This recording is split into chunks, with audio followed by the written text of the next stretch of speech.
সামনের বছর আইপিএল এ নাম দেওয়ার আগে আমরা ভাববো, তারপর বুট কর্মকর্তাদের সঙ্গে আলোচনা করব, এজেন্টের সঙ্গে আলোচনা করে আমরা নাম দিব। এই কথাটা বলতেছেন জাতীয় দলের ক্রিকেটার তানজিম সাকিব।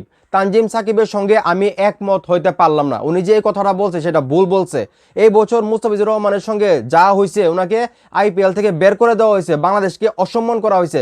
তারপর বাংলাদেশের কোনো ক্রিকেটার কীভাবে চিন্তা করে সামনের বছর যদি আইপিএল হয় তখন তারা চিন্তা ভাবনা করে নাম দিবে? আমি তো মনে করি বাংলাদেশের ক্রিকেটারদের যদি লজ্জা থেকে থাকে তাহলে তারা আর কোনোদিন আইপিএল এর নাম মুখে আনবে না। একটুও যদি লজ্জা থাকে তাদের ভিতর, তারা আর কোনোদিন আইপিএল এর নাম তাদের মুখে নেবে না। তানজিম সাকিব যে কথাগুলো বলছে, ভাই আমি পার্সোনালি আমার কাছে কথাগুলো ভালো লাগে নাই। উনি বলতেছে পরের বার থেকে আইপিএল নাম দেওয়ার আগে আমরা ভাববো, বোর্ড কর্মকর্তা কিংবা এজেন্টের সাথে আলাপ করব, এরপর সিদ্ধান্ত নেব আইপিএল আমরা নাম দিব কি দিব না। চিন্তা করছেন?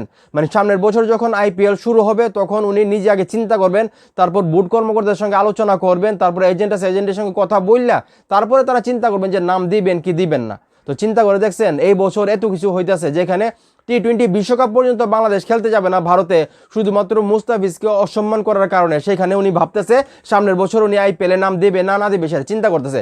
আরে ভাই, তুমি তো বলার দরকার ছিল যে এই আসরের পর আর কোনো আসরে বাংলাদেশের কোনো খেলোয়াড় আইপিএল এ নাম দিবে না, এটা বলার উচিত ছিল, তাহলে বাংলাদেশের মানুষ খুশি হইতো।